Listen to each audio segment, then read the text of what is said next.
Bonjour, aujourd'hui on va voir le théorème de Jordan et Schur. Ils l'ont fait indépendamment, donc on met une virgule entre les deux et pas un tiret.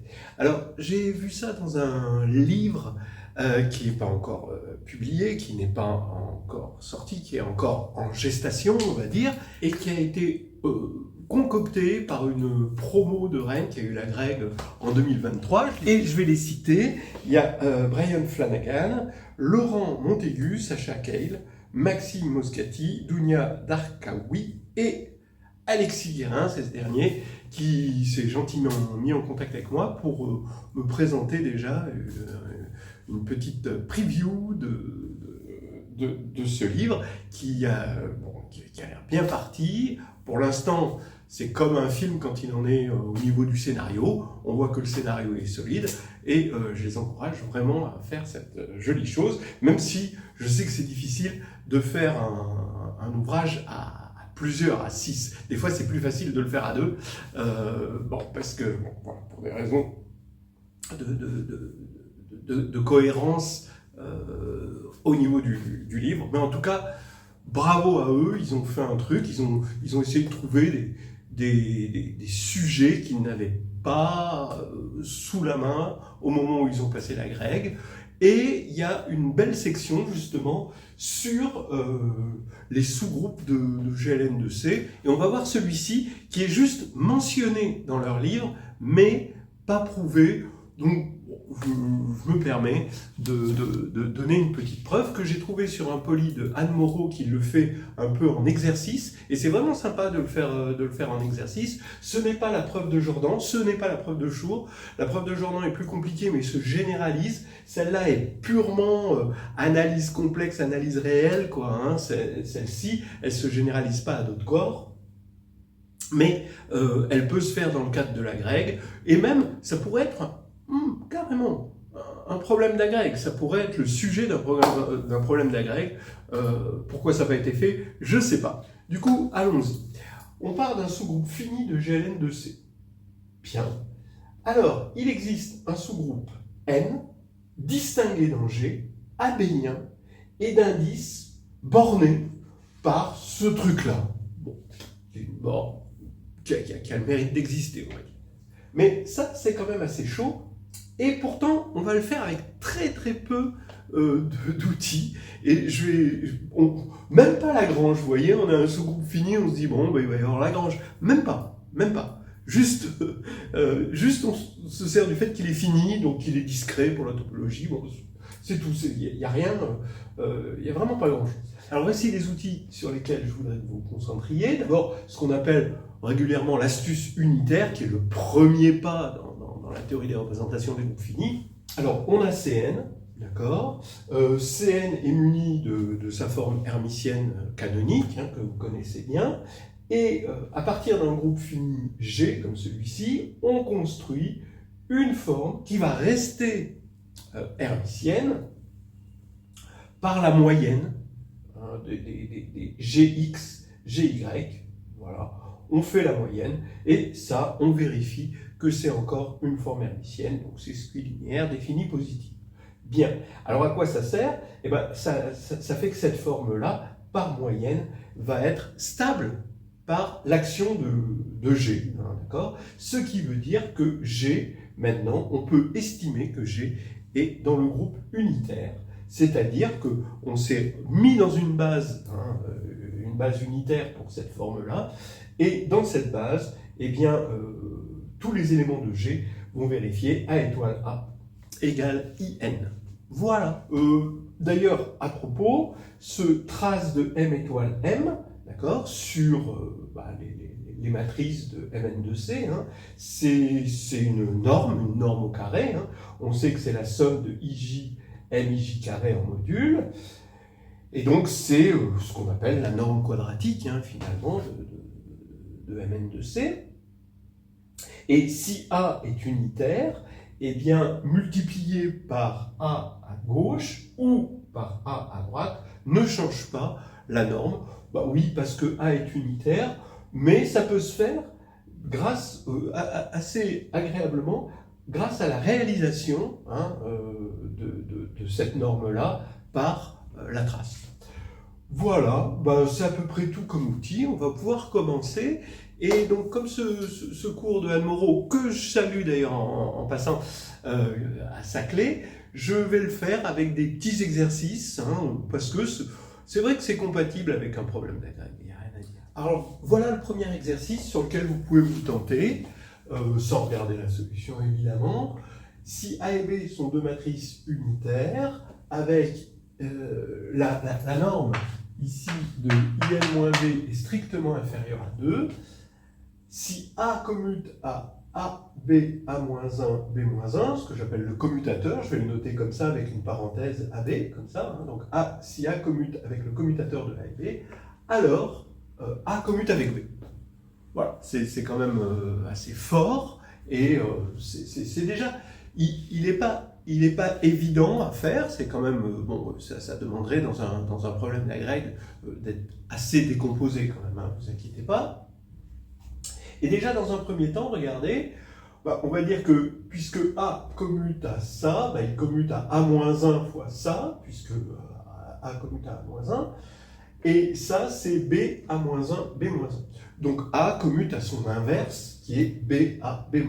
Alors ça c'est sympa, vous voyez, A commute à B A, B-1, c'est-à-dire que B A, B-1 va être à la fois dans la même classe de similitude que A, puisque c'est de la forme BA, B-1, mais aussi, ça va commuter avec A. Donc c'est à la fois dans le commutant et dans la classe de similitude. Ça fait des bonnes révisions sur deux choses importantes, hein, deux outils importants de la réduction.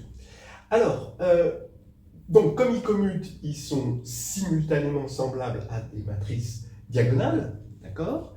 Mais maintenant, regardez, d'abord, les matrices diagonales sont de même spectre. Et puis, je rajoute, d'accord, de même spectre, puisque vous voyez qu'elles sont dans la même classe de similitude. Donc les deux matrices diagonales ont même spectre. Bien. Ensuite, donc ça c'est la diagonalisation simultanée, mais en plus, on peut rajouter qu'elles sont simultanément diagonalisables, UN diagonalisables. Hein. C'est un petit ajout, c'est-à-dire on sait que ce sont des matrices normales, hein, d'accord, et les matrices normales sont, d'ailleurs c'est ainsi et seulement si, normales ça veut dire qu'elles commutent avec leur adjoint et avec A étoile, et donc ces matrices-là sont diagonalisables en base orthonormée. Donc on refait exactement la preuve de la codiagonalisabilité, et on le fait à la mode dans une base orthonormée, c'est pas plus difficile. Hein.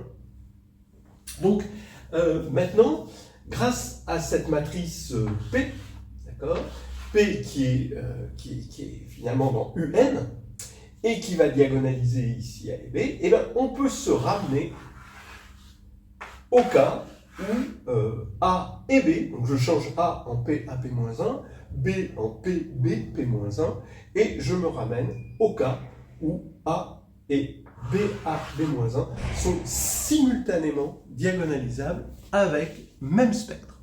Voilà. Bien, alors, autant c'est très facile si A a un spectre simple, autant c'est un petit peu plus difficile quand A n'est pas un spectre simple. Hein. Peut-être que ceux qui ont déjà réfléchi à l'exercice s'en sont aperçus. Alors, je vais directement attaquer le cas général. Hein. Donc A est diagonale, donc il y a un A1 IN1 jusqu'à AK INK, donc c'est des blocs comme ça veut dire qu'on a regroupé hein, les valeurs propres égales entre elles, voilà, et donc les AI sont tous 2 A2 distincts, et donc BA, B-1, qui a même spectre et qui est diagonale, et ben, c'est juste une permutation de A. Donc c'est de la forme P sigma moins 1 A P sigma, où sigma, bien sûr, appartient au groupe symétrique. Bien, je vais poser Q égale P sigma fois B, et en passant P sigma de ce côté-là, P sigma moins 1 de ce côté-là, eh bien, ça va nous faire que Q commute à A. Alors, quel est le commutant de A? Alors ça, c'est facile, c'est un exercice classique hein, qu'on peut poser à la grecque comme ça, c'est-à-dire c'est l'ensemble des matrices qui s'écrivent avec le même bloc parce que les AI sont distincts et globalement, c'est parce que quand on commute, eh bien, on respecte les sous-espaces propres, la réciproque étant assez facile. Alors maintenant, on va faire deux cas. Soit sigma conserve les blocs. Qu'est-ce que ça veut dire conserve les blocs? Ben, vous voyez, A, il est comme ça. Sigma, ça veut dire qu'il envoie un élément, un I ici, vers un J qui est dans le même bloc. Hein, et pareil pour tous les autres blocs. Voilà. Soit sigma ne conserve pas les blocs. Si sigma conserve les blocs, eh bien, la forme de P sigma fait qu'elle va avoir la même structure que Q, donc elle va être dans cette structure-là, et donc elle va commuter à A. Et donc, puisque Q commute à A et P sigma commute à A, eh bien, B, qui est égal à P sigma, on va le mettre comme ça pour que ce soit plus clair, moins 1Q, va commuter à A, et on a gagné. Maintenant, si sigma ne conserve pas les blocs, alors là, c'est un petit peu plus compliqué et on va essayer de trouver une contradiction justement avec le fait que B est suffisamment proche de I. Et donc, ne va pas pouvoir contenir une matrice de permutation, ne va pas pouvoir assumer cette matrice de permutation-là. Alors regardez, on écrit IN moins B en norme, on multiplie par P sigma ici à gauche, et ça ne change pas la norme, puisque P sigma est unitaire, donc on obtient ceci. Maintenant, bah, évidemment, c'est supérieur ou égal à... Alors, j'ai supposé ici qu'on avait deux blocs, donc I et prime sont dans deux blocs distincts, hein, d'accord, et ils vont être envoyés, donc sigma I va être envoyé, sigma I est différent de I, il est envoyé sur un autre bloc, et I', pareil, il va y en avoir un deuxième forcément. S'il y en a un qui est envoyé sur un autre bloc, bah forcément, il y en a un autre, au moins un autre qui va être envoyé sur un autre bloc. Voilà, hein, donc ça c'est clair par les permutations. Il faut bien, c'est un jeu de chaises musicales, si vous voulez. Donc, ici, qu'est-ce que je vais avoir? Je vais avoir un I avec sigma de I différent de I, et sigma de I dans un autre bloc, et là, sigma de I', ici dans un autre bloc, est différent de I', et I et I' ne sont pas dans les mêmes blocs. Ici, donc, je dis que c'est supérieur à, oui, c'est même largement supérieur à ça. Je regarde juste, donc ça, c'est la somme des modules au carré, des coefficients de cette matrice-là. Donc, je regarde juste sur la ligne I et sur la ligne I', qui sont deux lignes distinctes, hein, qui sont sur des blocs différents. Bien. Bon, alors attendez, hop, ici c'est au carré, ici c'est au carré. On en est là, ici c'est au carré, évidemment. Et ici, qu'est-ce qui se passe? Eh bien, le fait que I vérifie cette propriété-là va faire que pour S égale sigma de I, eh bien, on aura 1 ici, mais pour S égale sigma de I, comme Q est sous une forme bloc et que I et sigma de I ne sont pas dans le même bloc, là on aura 0 ici pour la coordonnée. Donc j'ai 1 plus la somme sur S de tout ça, des QIS carrés. Je n'ai pas enlevé le S qui correspondait à sigma de I, puisque de toute façon ça fait 0, donc je n'ai pas fait d'erreur. Voilà, donc j'ai gardé sous cette forme, et pour I', c'est pareil. J'ai exactement la même chose. Bien. Maintenant, et là j'ai une égalité. Et là maintenant, ici, comme Q, je vous rappelle que Q, c'est dans UN, parce que Q, c'est le produit de deux éléments de UN, donc c'est dans UN, parce que UN est un groupe. Eh bien, la somme des modules au carré sur une ligne, ça fait 1. D'accord? Et donc ici, on a 1, plus ici 1, plus ici 1, plus ici 1, ça fait 4. Et comme la norme de IN-B était censée être strictement plus petite que 2, eh bien, c'est impossible. Voilà, on a montré déjà le premier exercice, on va passer au second. Alors maintenant, on attaque l'exercice 2. On a deux matrices A et B dans le groupe unitaire, UN, et on veut montrer que la norme de IN moins le commutateur de AB est inférieure à racine de 2 norme de IN-A, norme de IN-B. En gros, ce qu'on veut démontrer, c'est que si A et B sont suffisamment proches de IN, alors le commutateur de AB est encore plus proche. Voilà, ce qui veut dire qu'il y a plus de chances que A et B commutent, en gros. Vous voyez, donc ça va être ça pour rendre le groupe abélien, parce que c'est ça le but final. Bien. Alors regardez, bon, on sait que A est diagonalisable en base unitaire, puisque A est dans UN, donc ça c'est un théorème sur les matrices normales. Donc il existe une matrice de passage P qui est dans UN, telle que PA, P-1 est diagonale. Donc quitte maintenant, puisque je peux multiplier par P à gauche et par P-1 à droite, parce qu'on sera toujours dans le groupe unitaire, donc ça va respecter la norme, comme on avait dit tout à l'heure.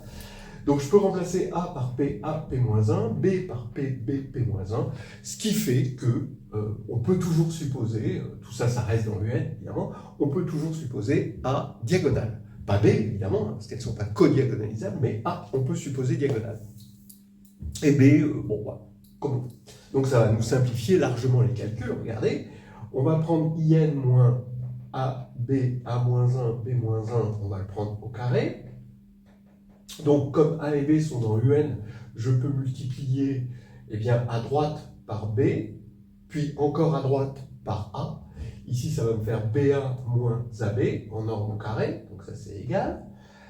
Toujours d'après la stabilité de la norme, par multiplication à droite et à gauche d'une matrice de UN. Donc maintenant, on va multiplier, c'est là où c'est pratique hein, quand même que A soit diagonale, c'est-à-dire que multiplier à droite, ça va revenir à avoir AJ, BIJ, et à gauche c'est AI, BIJ, donc on fait la différence entre les deux, et maintenant, comme on prend la norme, on fait la norme au carré, on fait la somme de tous ces coefficients en module au carré. Donc là, maintenant, je fais ça, j'ai somme de IJ, module de AJ moins AI au carré, module de BIJ au carré. Donc ça, voilà, c'est clair, j'ai juste fait une factorisation. Et en fait, toute l'astuce, et là c'est l'astuce, c'est que, regardez, si I égale J, eh bien, on a 0. Donc, puisque on a 0, ici, je peux me permettre de mettre ce que je veux. Ça veut dire que ici, regardez, je vais remplacer module de BIJ par delta IJ moins BIJ en module. Effectivement, ça, c'est égal à ça. Parce que si I est différent de J, eh ben, c'est juste que module de moins BIJ, c'est module de BIJ, ça, il n'y a rien de nouveau. Si I est égal à J, bah, ça, c'est pas pareil que ça, mais comme on multiplie par 0, bah, à la fin, tout le monde s'y retrouve. Bien. Donc, on a ça, et maintenant, je peux factoriser par, je vais majorer ici en factorisant par le max des AJ moins AI carré. Et qu'est-ce que je vais retrouver? Je vais justement retrouver le module de IN moins B, donc évidemment au carré ici, puisqu'on était parti du carré. Voilà. Donc maintenant, il va falloir mesurer ce max, c'est là que ceci va apparaître, regardez, vous allez faire AJ moins AI au carré, j'ajoute 1, je retranche 1, donc ça va faire 1 moins AI moins 1 moins AJ au carré. J'utilise l'inégalité triangulaire ici, et j'ai module de 1 moins AI carré qui est évidemment inférieur à la norme de IN moins A au carré, et pareil pour J, donc on a deux fois la chose, voilà, on a deux fois la norme de IN moins A au carré. Voilà, donc maintenant, l'un dans l'autre, qu'est-ce que j'ai au final? Je vais prendre la racine carrée ici, et ça va être inférieur à la racine carrée ici. Ce max, ça va être la racine ici, donc on va avoir racine de 2, et IN moins A carré, et IN moins B carré aussi. Donc quand on prend la racine, on retrouve bien le résultat de l'inégalité demandée par l'exercice. Alors vous allez voir, les exercices sont de plus en plus faciles. Là maintenant, attention, A et B sont dans UN certes, mais ils sont plus particulièrement dans G. G qui est ici le groupe fini, le sous-groupe fini de GLN de C, dont on veut montrer qu'il possède ce sous-groupe N abélien, normal, etc., d'indices bornés. Bien, on va supposer que IN et A sont assez proches. Là, la norme de la différence est strictement majorée par 1 sur racine de 2. Et B, pareil, mais c'est majoré par 2.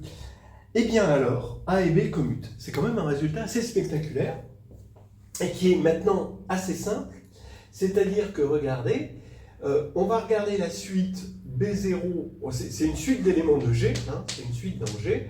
B0 c'est B, BI plus 1 c'est le commutateur de A et de BI, ce qui fait qu'on reste toujours dans G. Donc maintenant par récurrence, on va utiliser l'exercice 2, donc ça c'est l'étape 1 de la récurrence, hein, et à l'étape I, hein, puisqu'à chaque fois on va commuter par le même A, on va avoir que la norme de IN moins BI plus 1 est inférieure ou égale à racine de 2, norme de IN moins A, le tout puissance I, d'accord, puisque à chaque fois ça fait ça, j'avais effacé ça, mais il faut le remettre, et fois norme de IN moins B. Voilà, c'est tout. Donc maintenant, ça veut dire quoi? Ça veut dire que BI, bah, étant donné que norme de IN-1, c'est strictement plus petit, donc ça c'est strictement plus petit que 1, c'est fait pour ça, donc à la puissance I, ça va tendre vers 0. Donc BI tend vers IN. Voilà. Mais comme on est dans un groupe discret, puisqu'il est fini, il est discret, eh bien, ça veut dire que BI est égal à IN à partir d'un certain rang, disons I0, d'accord? Et maintenant, c'est maintenant que je vais utiliser l'exercice 1. Comme A va commuter avec BI0, d'accord, qui est un commutateur, ben, il va commuter avec BI0 moins 1. Et donc, on va faire une récurrence descendante, d'accord? Eh bien, on a que A commute avec B0. Ah oui, alors A commute avec BI0, puisque BI0, c'est égal à IN. Hein, donc, on a une commutation avec IN. Et donc, à la fin, en utilisant l'exercice 1, on a que A commute à B0, c'est-à-dire B. Voilà, donc on a une façon de dire que A et B commutent grâce à des normes, grâce au fait que c'est suffisamment proche, que c'est dans UN hein, d'abord, hein, mais suffisamment proche de l'identité. Voilà, maintenant qu'on a montré l'exercice 3, on a cette condition d'abélianité sur laquelle va reposer la preuve du théorème de Jordan-Schur. Et on attaque. On va poser pour N, voilà, il existe, hein, bah oui, parce que N, ça va être le sous-groupe de G engendré par la famille, dans le système, si vous préférez, l'ensemble des A de G, tel que la norme de I moins 1 est strictement inférieure à 1 sur racine de 2. Donc N est un groupe, hein, puis un sous-groupe de G, puisque c'est le sous-groupe engendré par cette famille. On remarque que F est stable par conjugaison. Bah oui, imaginons que P soit dans UN, eh bien, étant donné qu'on a la stabilité de la norme pour la conjugaison de P, qui est dans UN, eh bien, du coup, on va avoir que identité moins PA, P-1 va encore vérifier ceci. Donc, en particulier, donc, puisque on a stabilité par conjugaison des éléments de UN, on a la stabilité, c'est une condition qui est stable par conjugaison des éléments de G, puisque, je le rappelle, G, il est dans UN. Bien. F est commutative. Bah oui, F est commutative grâce à l'exercice 3. Voilà. Donc, maintenant, bah, on sait que, puisque N est engendré par F, eh bien, ça veut dire que N est engendré par une famille stable par conjugaison, donc N va être stable par conjugaison. Voilà. Donc c'est un sous-groupe, il est stable par conjugaison, et comme la famille génératrice commute, pareil, N est abélien. Voilà. Donc, on a déjà 1 et 2, c'est bon. Maintenant, il faut montrer ce truc et on ne sait pas d'où ça vient. Bah, voyez, ce 2n2, c'est la dimension réelle, parce qu'on va maintenant calculer des volumes, donc on va être dans des trucs réels, et la dimension réelle de Mn de C, puisqu'on est plongé, hein, ce sont des matrices tout ça, hein, donc on est plongé dans Mn de C, la dimension sur C c'est N2, et la dimension sur R c'est 2n2. Voilà, le 2n2, il vient de là, déjà un mystère qui est résolu. Alors, regardez, on va prendre RI, un système de représentants de G sur M, d'accord? Et j'affirme que si I est différent de J, alors RI moins RJ en norme est supérieur ou égal à 1 sur racine de 2.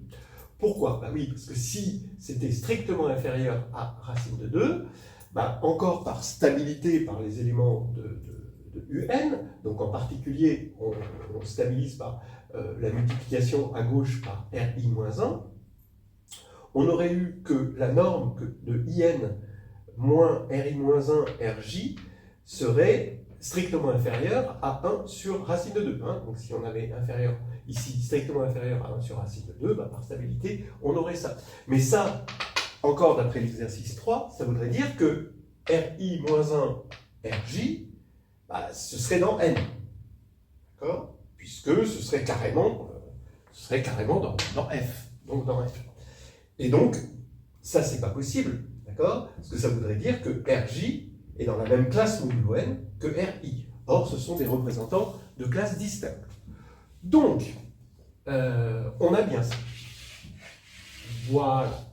Alors maintenant, je vais considérer la boule BI. Alors, on est dans quoi? On est dans Mn2C, donc on est dans un espace de dimension 2n2, un espace réel de dimension 2n2. Alors, on va considérer la boule de centre RI et de rayon 1 sur 2 racine de 2. Eh bien, ce qu'on vient de montrer ici prouve que les boules BI et BJ, pour I différent de J, sont disjointes. Bon, d'accord, c'est l'inégalité triangulaire. Bien. Alors maintenant, regardez, on va regarder le volume, on va majorer le volume de la réunion, on va majorer grossièrement, hein, le volume de la réunion des BI. Et comment? Regardez, ici, j'ai dessiné grossièrement UN. Les éléments de UN, ils sont sur la sphère. On a vu que quand on prend un élément de UN, eh bien, sa norme au carré, c'est N. D'accord? Puisque ça va être, pour chaque ligne, ou pour chaque colonne, par exemple, ça va être 1. D'accord? Donc, comme il y a N colonnes, donc ça va faire N en tout. Donc, ça veut dire que la norme d'un élément de UN, c'est racine de N. Donc les éléments de UN sont sur une sphère de centre O et de rayon racine de N. Bien. Maintenant, regardons les boules BI. Elles sont centrées sur RI, d'accord? Donc elles sont centrées sur un élément de la sphère, et elles sont de rayon 1 sur 2 racines de 2. Voilà. Et elles sont disjointes, voilà. C'est des boules, au maximum, elles sont comme ça. Bien. Elles sont donc, maintenant, vu la taille des boules, puisqu'elles sont toutes de rayon 1 sur 2 racines de 2, eh ben, elles sont dans une couronne. D'accord? La couronne que je assure ici. Voilà. Donc, maintenant, bah, le volume de la réunion des boules est forcément inférieur ou égal au volume de la couronne. Bien, bah, on va faire juste un calcul maintenant. Comme les BI sont disjoints, bah, le volume de la réunion, c'est la somme des volumes. Quel est le volume de la couronne maintenant? Bah, c'est la différence entre le volume de cette boule et le volume de cette boule, c'est-à-dire... alors, bon, là maintenant, je vais poser que le volume de la boule unité, c'est 1. J'ai un système de mesure où le volume de la boule unité, c'est 1. Bon, je peux poser ça.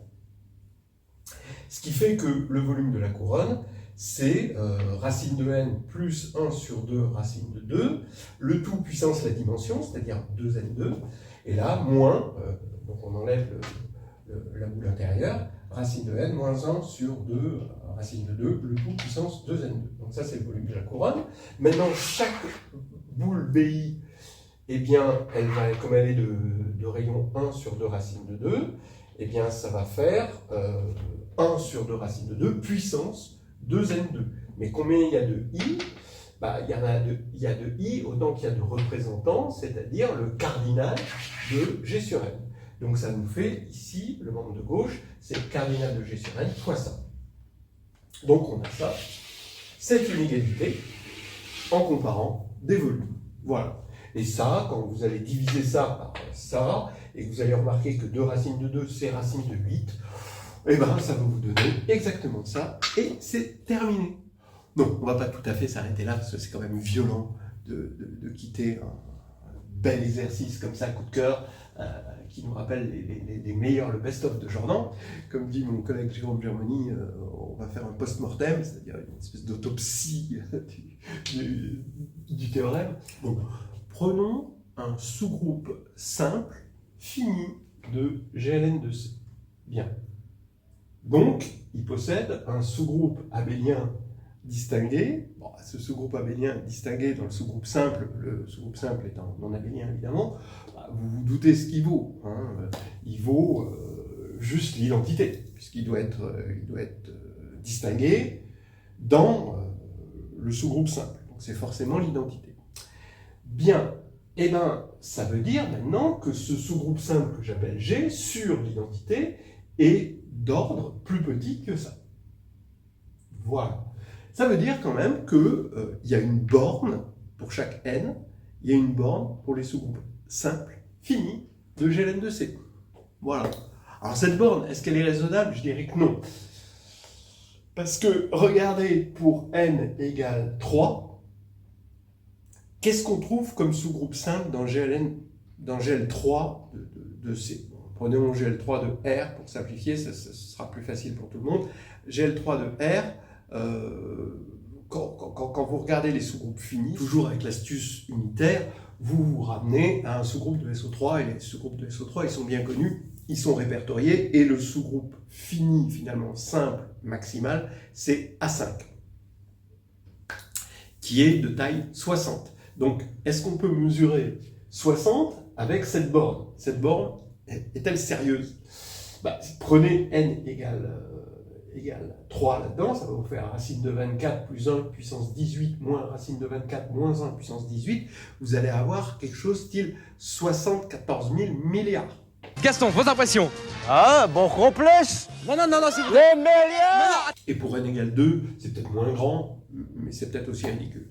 Donc, cette borne-là a le mérite d'exister. Voilà, c'est ça ce que je voulais dire, et c'est là-dessus que je voulais finir. Si, je voulais encore remercier le consortium de Rennes, et bravo pour le livre qu'ils sont en train de mettre en marche, et vivement qu'il paraisse. Mais ceci dit, ne vous pressez quand même pas trop.